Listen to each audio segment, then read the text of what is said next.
새해가 시작되었습니다. 새해 아침 여러분 어떤 계획들을 세우셨습니까?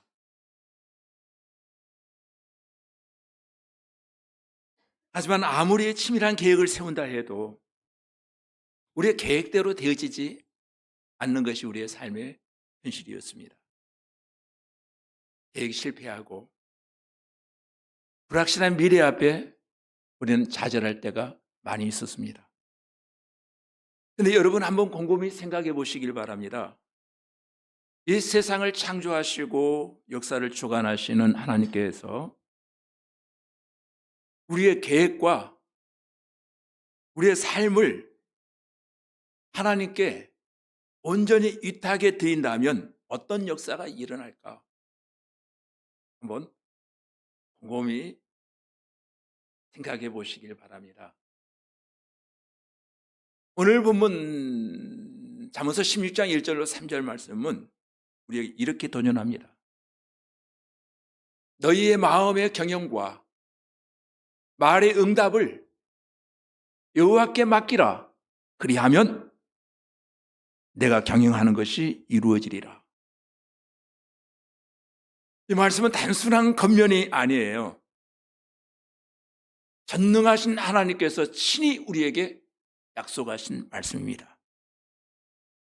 오늘 이 말씀을 통해서 여러분 새 계획을 하나님께 맡기면 하나님께서 여러분의 가야 될 길을 하나님께서 열어주시고 친히 인도하여 주실 줄로 믿습니다.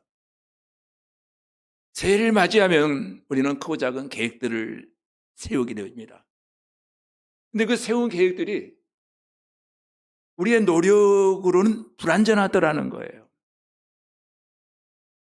불완전한 우리의 모습을 너무도 잘 아신 하나님께서는 맡기라. 우리의 생각과 계획을 다 맡기라. 하지만 현실이 뜻대로 이루어지지 않아서 속상해하는 사람들이 많이 있습니다. 그런데 과연 맡겨드린다면 어떤 일이 일어날까요? 또 일상의 계획이 잘 안 되는 이유가 과연 나의 기도가 부족해서일까요? 본문 1절에 이렇게 시작이 되어지고 있습니다. 마음의 경영은 사람에게 있어도 말의 응답은 여호와께로서 나느니라. 이 마음의 경영이라는 것이 과연 무엇일까요? 마음의 경영, 플래닝이라고 하나요? 단순히 계획하는 것이 아니라 복잡한 계획을 세우는 것입니다. 이것은 하나님께 맡기기 전에 먼저 계획을 짜야 된다는 거예요. 스스로 열심히 일할 것을 일하고 하나님께 결과를 맡기는 것입니다. 마음의 경영이란 본문에 보면은 네브 마르게라고 하는 단어를 쓰고 있는데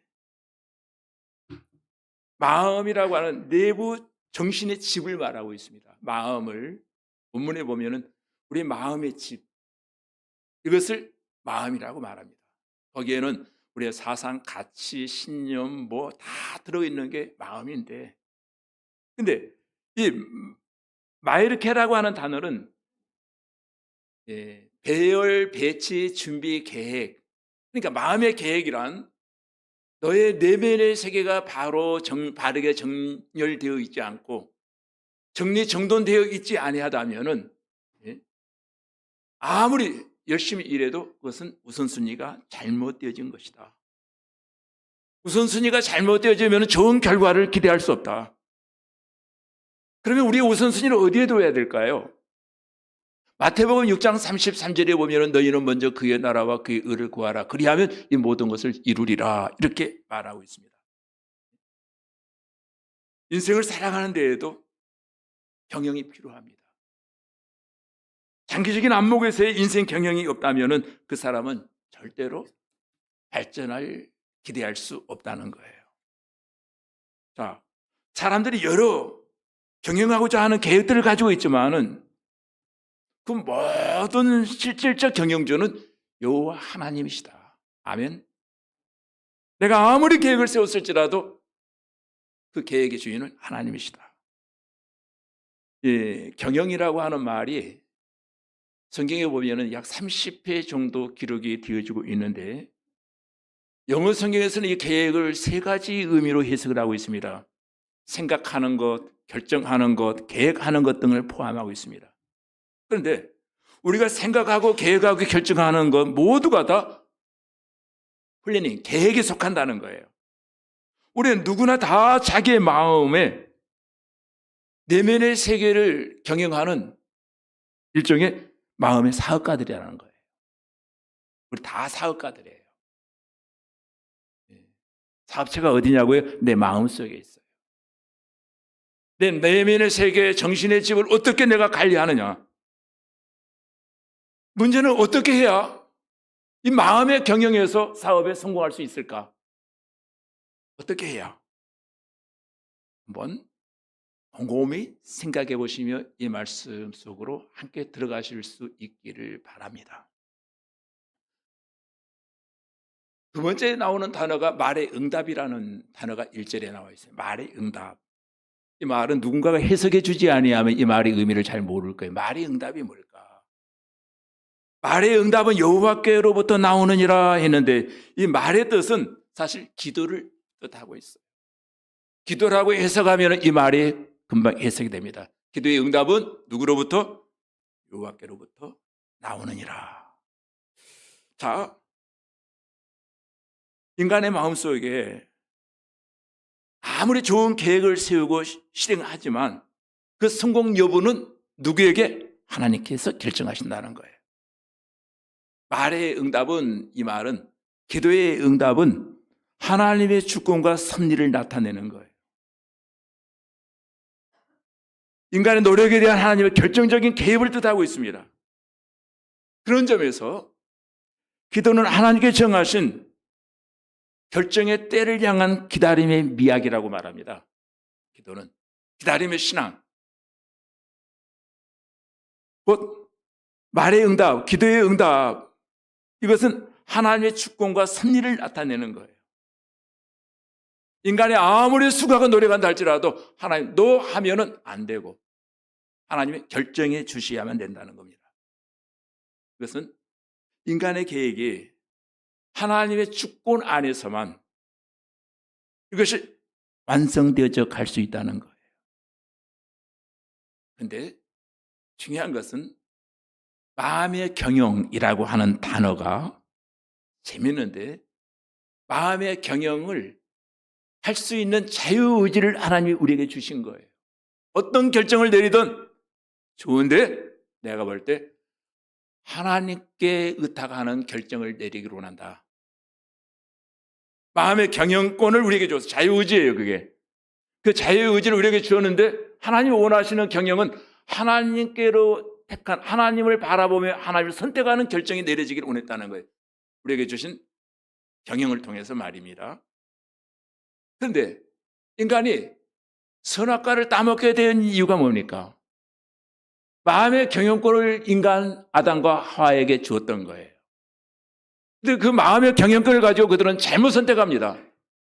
들어야 될 하나님의 음성을 듣지 아니하고 사탄의 소리에 귀를 기울이기 시작했던 결과 그들의 비극은 거기에서 시작되어집니다. 잘 들으십시오. 경영권을 하나님이 우리에게 위탁하셨다는 거예요. 위탁하시는 하나님의 기대는 스스로 선택하되 내가 너희에게 주는 마음의 경영권을 하나님을 선택하는 쪽을 원한다. 하나님 선택했다면 기도해야 된다는 거예요. 선한 길로 내 마음의 경영권이 바로 위탁되어질 수 있도록. 그러니까 인간의 계획이 아무리 완벽하다 할지라도 하나님의 개입하심, 하나님 만져주심 속에서 그것이 완성되어져 갈 수 있다는 거예요. 마음의 경영권을 하나님께 기도하며 맡기실 때 하나님께서 합력하여 선을 이루어 주실 줄로 믿습니다. 우리가 이렇게 생각하고 계획하고 결정하는 경영을 다 한다 할지라도 모든 결과는 하나님이 응답하셔야만 가능하다. 그래서 말의 응답은, 이 말은 기도의 응답은 하나님이 결정하신다. 과연 이 주권이, 그 마음의 경영권이 하나님을 의지하는 자유의지를 바로 사용하고 있는가? 아니면 자기의 인본주의적 입장에 사용하려고 하고 있는가? 하나님이 그것을 보시고 결정하신다는 거예요. 그래서 2절에 보면은 사람의 행위가 자기의 보기에는 모두 깨끗해 보여도 여호와는 심령을 감찰하시느니라. 여기 심령이라고 하는 말이 2절에서는 키포인트예요. 심령이라고 하는 말. 본문에 느하으라고 하는 말인데 너의 숨결까지도 하나님 보신다. 너의 내면의 세계, 사람들은 보지 아니하는데 하나님은 너의 내면의 세계를 읽고 숨소리까지도 하나님이 아신다. 이 절을 통해서 하나님 주시고자 하는 메시지가 있어요. 네가 생각하는 너의 모습은 완벽한 것 같이 보여도 아무런 문제가 없다고 생각되어지지만, 그래서 스스로에게는 네가 간대할 수 있지만 곧 사람은 스스로 생각하기를 본능적으로, 사랑은 본성을 가지고 있는 사람들은 자기의 잘못을 인정하려고 하지 않는다는 거예요. 누가 뭐래 해도 나는 흠잡을 데가 없는 사람이야. 내가 하는 일은 다 옳아. 사람들이 인정하지 않은 어떤 아집과 고집 속에 우리가 갇혀 있다는 거예요. 그래서 누군가 내 잘못과 결점을 지적하면은 우리는 전혀 기분이 상해질 뿐 그것을 받아들이려고 하지 않습니다. 누가 뭐라 해도 나는 결코 받아들일 수 없어.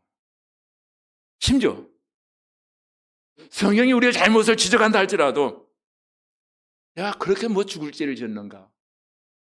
뭘 그렇게 잘못했는가? 성경의 거울 앞에 자기의 잘못을 인식하려고 하지 않는다는 거예요. 이와 같은 인간의 본성을 너무도 잘 알았던 다윗이 하나님 앞에 139편 23절로 24절에 보면 그렇게 기도합니다. 하나님이여, 나를 살피사 내 마음을 아시며 나를 시험하사 내 뜻을 아옵소서. 내가 무슨 악한 행위가 있나 보시고 나를 영원한 길로 인도하소서.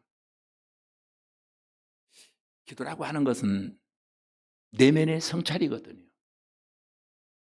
그러나 타락한 인간의 본성은 기도를 자꾸 남용합니다. 나의 욕구와 결핍을 충족시키는 하나의 수단 정도로 사용합니다. 그러나 기도는 그게 아니거든요. 하나님과 교제 속에 나를 성찰하는 시간이거든요. 나를 수양하는 시간이거든요. 나를 다듬는 시간이거든요.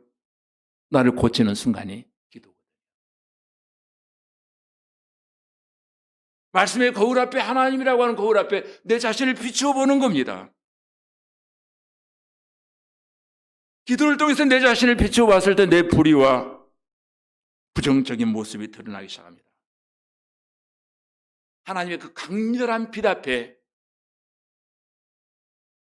우리의 모습이 적나라하게 드러납니다. 감출 수가 없습니다. 허물과 죄가 속속에 드러납니다. 드러나는 그 비춰진 그 모습을 바라볼 때 주여 나는 죄인으로서이다. 오라 나는 공고한 자로다. 이 사망의 늪에서 누가 나를 건져냈고 말씀의 거울이 나를 비추기 시작할 때 나를 볼 수 있고 나의 잘못된 부분들을, 허물들을 가리우고 닦아내고 감추고 제거하려고 우리는 노력한다는 겁니다. 3절 말씀에 보면은 맡기라라고 하는 말이 나옵니다. 이 맡기라라고 하는 말은 자기 포기, 자기 항복, 또 다른 의미에서는 하나님을 향한 전적인 신뢰와 순종을 의미하고 있어요. 맡긴다라고 했을 때 이 말이 굉장히 중요한 말입니다. 맡긴다. 맡긴다라고 하는 말의 의미는 네 가지 의미가 하나님께 굴려버린다. 높은 산에서 돌멩이를 땅바닥에 굴려버리듯 다시는 그 굴려간 돌멩이는 내게 돌아오지 않아요. 그리고 옮긴다, 옮겨놓았다는 거예요. 하나님께 옮겨버린 거예요.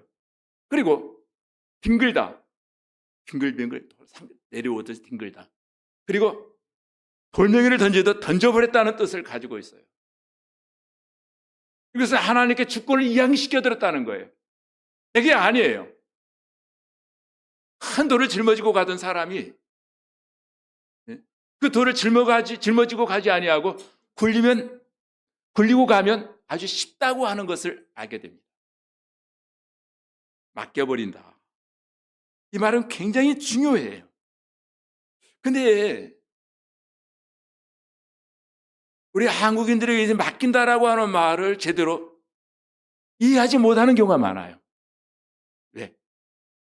왜 그런가 곰곰이 생각해 보았더니 맡긴다라고 하는 말의 의미는 소중히 보관한다는 뜻을 가지고 있습니다. 그리고 우리가 생각하는 이 맡긴다의 의미는 맡겼다면 반드시 다시 찾으러 온다고 하는 개념 하에서 우리는 맡긴다라고 하는 단어를 사용하고 있습니다. 그런데 이런 경우죠. 저와 여러분이 가진 돈이 너무 많아서 집에 보관하면 좀 걱정이 돼요. 어디로 갑니까? 은행에 맡깁니다.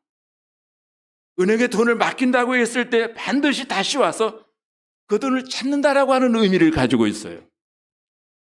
그런데 성경에서 말하는 맡긴다, 갈날이라고 하는 말의 의미는 그런 의미는 아니에요. 다시는 미련을 두지 아니하고 돌멩이를 던져버렸다는 뜻이에요. 던져버린 돌멩이 다시 찾아올 수 있나요? 못 찾아가요. 그거 찾으려고 헤맨다면 그 사람 바보예요. 맡겨버린다. 다시는 찾아올 수가 없어요. 근데 오늘 이 설교를 들으시면서 여러분 가운데도 바보 같은 크리스찬이 꼭 있을 거예요. 이 시간 설교를 들 때는 맡겼어요. 갈 때는 찾아가요. 바보예요. 여기 맡긴다라고 하는 말은 갈날 다시 되찾을 수 없는 던져버렸거든요. 굴려버렸거든요. 옮겨놓았거든요. 이건 내 것 아니에요. 옮겨놓고도 내 것인 줄 알고 있으면 그 사람은 바보예요. 그래서 오늘 본문은 우리에게 도전합니다. 너의 행사를 여호와께 맡기라. 행사라고 하는 말은 다락거라고 하는 히브리어를 쓰고 있는데 너의 여행, 너의 방법, 너의 수단, 너의 길 여러 가지를 의미하고 있습니다. 이 말은 너의 마음과 미래를 하나님께 맡기라. 맡기면 내가 책임지겠다. 조금 전에 말씀드렸죠. 맡긴다고 하는 것은 자기 포기, 자기 항복을 의미하고 또 다른 의미에서는 적극적인 의미에서는 하나님께 전적으로 순종하고 신뢰하겠다라고 하는 자기 의지의 표현이에요. 여러분, 이 말을 하고 있는 분이 누군 줄 압니까? 이 말을 누가 지금 하고 있나요? 그 시대의 당대의 최고의 지략가 지혜자라 일컬어지는 솔로몬이 이 말을 기록하고 있어요. 인생을 살아보았더니 내가 경험한 것 진리가 하나 있다. 하나님께 맡기면 하나님이 책임져 주시더라. 그러나 맡기지 아니하면 내가 책임져야 되더라. 나는 그걸 알았다. 저도 여러분에게 도전합니다. 저에게 맡기지 마십시오. 하나님께 맡기십시오. 내가 행하려고 하지 마십시오. 그러면 내가 책임져야 됩니다. 맡기면 마음이 평안해집니다. 얼마나 감사합니까? 솔로몬이 지나온 생애를 반추하는 가운데 깨달은 것 하나 있었습니다. 하나님께 맡길 때 하나님께서 역사해 주시고 하나님이 책임져 주시더라. 하나님의 마음에 자유를 주시더라.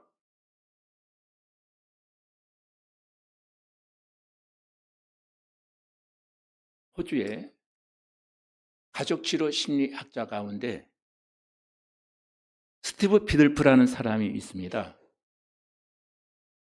그분이 쓴 책 가운데 왜 어른들이 아이들보다 행복하지 못하는가? 스티븐 비들프의 책이 우리나라에 소개가 많이 되는데 이 책은 아직 출판이 되지 않아서 제가 보고 싶어서 원서를 번역해서 몇 구절을 제가 요약해서 보았습니다. 스티븐 비들프가 말하고자 하는 왜 어른들은 아이들보다 행복하지 못하는가? 이유는 너무 간단했습니다. 아이들은 부모에게 다 맡겨요. 맡기니까 늘 행복해요. 스트레스도 받지 않아요. 근데 어른들은 맡기지 못해요. 맡길 데가 없어요. 그래서 스트레스를 받는 거예요. 책임을 져야 돼요. 맡기지 못하니까 순수성도 없어요. 맡기지 못하니까 비교의식 속에 살아가요. 맡기지 못하니까 창의력도 없어요. 어떤 규범의 노예가 되어 있어요. 스티븐 비들프는 그렇게 말합니다. 아이들이 행복한 이유를 내가 알았다. 그들은 맡기더라. 맡기면 행복해진다는 거예요. 오늘 아이들보다 행복하지 못한 어른들에게 그 어른들이 바로 우리들이죠. 부모는 우리에게 도전합니다.